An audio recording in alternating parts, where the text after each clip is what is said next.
review buku yang berjudul Perekonomian Indonesia, Pertumbuhan dan Krisis yang ditulis oleh M. Dawam Raharjo. M. Dawam Raharjo lahir di Solo 1942, adalah Direktur Lembaga Studi Agama dan Filsafat LSAF dan pemimpin umum majalah Prisma. Ia lulus dari Fakultas Ekonomi Universitas Gadjah Mada, Yogyakarta. Dari daftar isinya, buku ini terdiri dari 16 bab. Review di buku ini yaitu ada di bagian yang pertama, di bagian skapur sirih. Di sini sudah dijelaskan angka pertumbuhan ekonomi yang tinggi dari tahun ke tahun dan di segala bidangnya, terutama dalam dasawarsa 1970 hingga tahun 1981. Di sini menunjukkan bahwa pembangunan telah berhasil meningkatkan tersedianya barang dan jasa kebutuhan masyarakat, khususnya yang bersifat pokok seperti pangan, sandang, angkutan, kesehatan, dan pendidikan. Review tentang bagian pertama, buku ini berusaha mengungkapkan proses yang sedang terjadi pada tingkat global dalam konteks mana peristiwa pembangunan Indonesia terjadi. Sejak berakhirnya Perang Dunia, terutama pada dasawarsa 1960-an, perekonomian dunia memang mengalami pertumbuhan yang cepat. Titik pertumbuhan itu dapat dasarnya mencerminkan ekspansi kapitalis ke seluruh dunia dan hasil upaya negara-negara pinggiran untuk menjadi negara industri atau setengah industri dan mengubah statusnya menjadi negara setengah pinggiran. Tapi semenjak dasawarsa 1970 mulai timbul krisis, dimulai dengan krisis moneter internasional, lalu krisis energi, dan krisis perdagangan internasional yang dikendalai oleh resesi perekonomian dunia. Ketika Orde Baru berlangsung, perekonomian dunia sebenarnya diwarnai oleh dua gejala, yaitu pertumbuhan dan krisis sekaligus. Perekonomian Indonesia pada masa Orde Baru sebenarnya juga diwarnai oleh dua gejala yang terjadi pada waktu yang sama. Dan bagian kedua dari buku ini lebih menukik pada persoalan di Indonesia. Pertama-tama dikemukakan tinjauan mengenai perekonomian Indonesia di tengah-tengah perekonomian dunia. Di sini pembangunan di Indonesia dilihat sebagai fenomena internasional. Dengan menempatkannya secara demikian, maka akan tampak bahwa pembangunan di Indonesia memang merupakan konsekuensi dari pertumbuhan ekonomi negara-negara industri maju yang memasang keharusan-keharusan struktural pada pertumbuhan ekonomi Indonesia. Bagian ketiga buku ini mencoba untuk menguak dari cengkraman logika kapital di satu pihak, dikemukakan kesulitan-kesulitan dan dilema-dilema konkret untuk melanjutkan pola pembangunan yang sudah berlangsung di lain pihak. Dikemukakan pula reaksi dan responsif terhadap situasi krisis. Dalam proses pembangunan yang dikuasai oleh logika kapital internasional maupun domestik untuk berekspansi, rakyat dan unsur-unsur dalam pemerintah tidak berlaku pasif. Mereka bereaksi terhadap keadaan dan sekaligus juga melakukan responsi kreatif. Peran masyarakat yang meningkat merupakan kunci dari pencairan struktur ekonomi yang dualistis. Telah dijelaskan juga seluruh buku ini yang merupakan kumpulan tulisan yang berserakan pada berbagai seminar, koran, dan jurnal. Pada dasarnya adalah sebuah penjelasan mengenai proses pembangunan yang pada mulanya merupakan sebuah kejadian politik dengan tampilnya negara, tapi selanjutnya merupakan upaya negara untuk membentuk suatu masyarakat pasar yang ternyata menghasilkan sebuah pasar yang tidak sempurna. Semua tulisan itu menghantar pada sebuah gagasan baru untuk menjadikan pembangunan sebagai gerakan kebudayaan. Titik percikan pemikiran di sekitar hal itu diselipkan dalam analisa ekonomi politik yang mewarnai seluruh tulisan dalam kumpulan karangan itu. Di dalam buku Perekonomian Indonesia atau Pertumbuhan dan Krisis oleh M. Dawam Raharjo ini tidak dituliskan daftar isinya, tapi ada indeksnya. Indeksnya setelah saya hitung ada 438 sumber.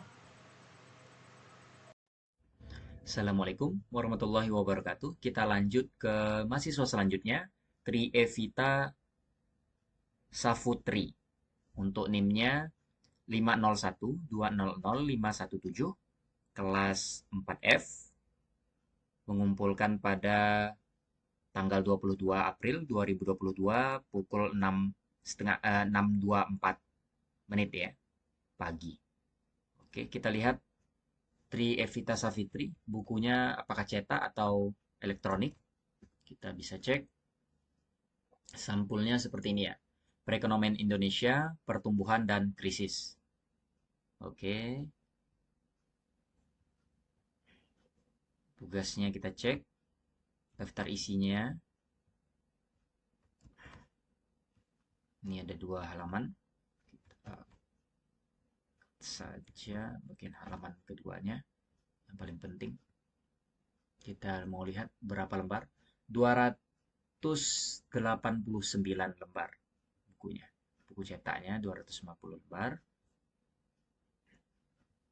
289 lembar. Untuk Trievita, kita cek apakah memang hanya satu bukunya Trievita. Ya, ternyata memang cuma satu. Berarti kita cek lagi Trievita terkait dengan tugasnya, apakah lembarnya hampir sama.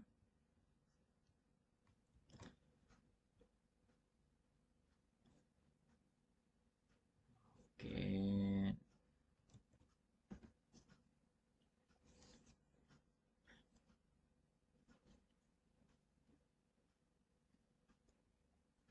Dawam, kita coba download 263, 289. Oke.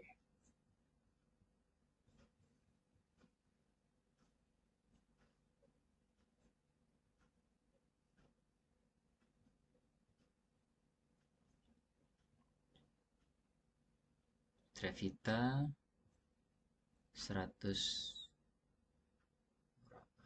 294.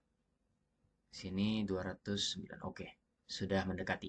Jadi otomatis Evita nilai tugasnya 100 ya.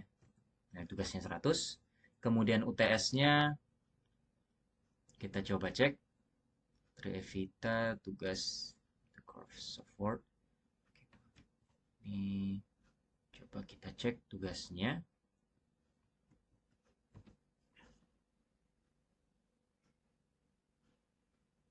Tri Evita Safutri. Tugasnya ini ada kekurangan dan kelebihan masing-masing. Oke. Ini ARND. Kita cek apakah benar dari jurnal Scopus atau bukan.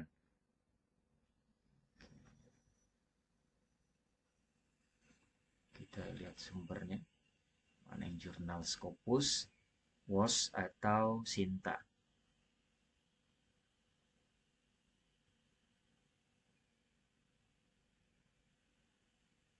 Oke, tidak ada ternyata ya.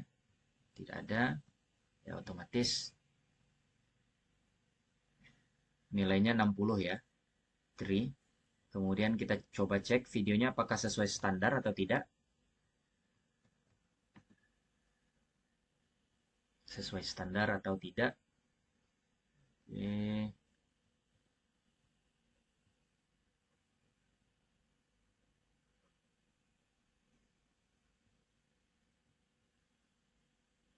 Kita tunggu beberapa saat terkait dengan videonya.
Oke, kita masih tunggu. Videonya masih dalam proses. Ada 4 menit. Kalau videonya bagus, Tri, nilainya 70 ya. Tapi kalau videonya tidak sesuai standar, nilainya 60.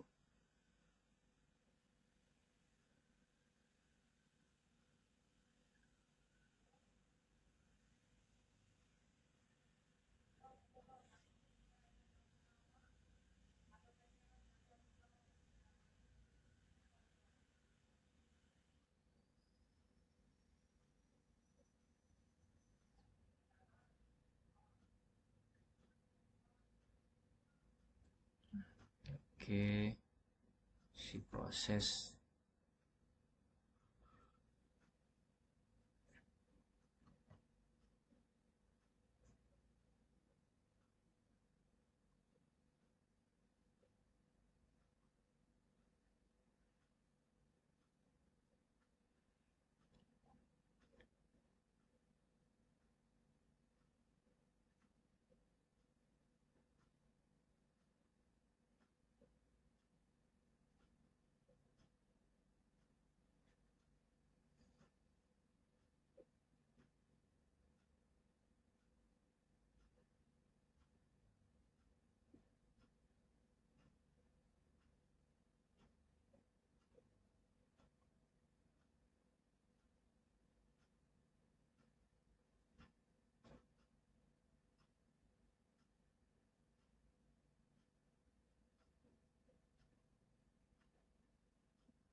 Oke,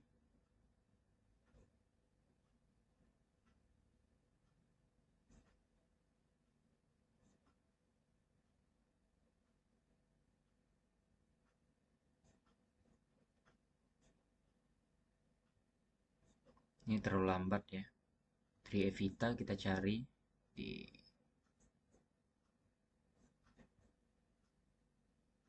apakah ada.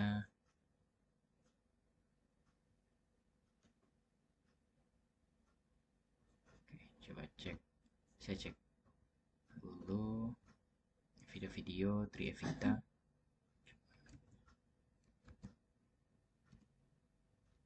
Tri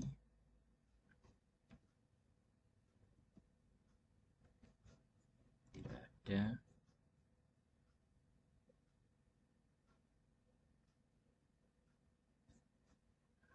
Masih menunggu proses.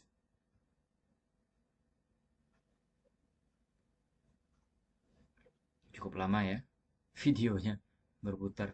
Internetnya juga aduh sangat disayangkan.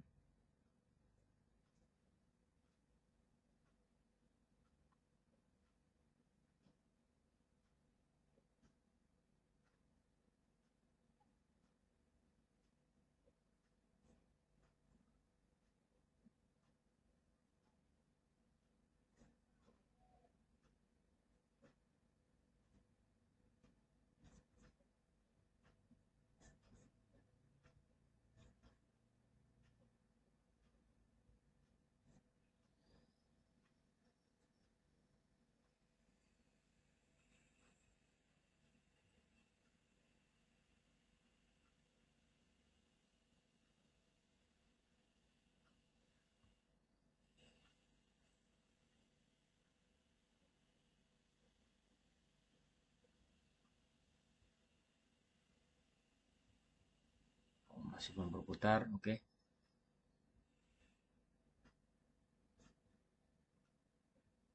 Ya, mungkin dianggap 70 lah ya.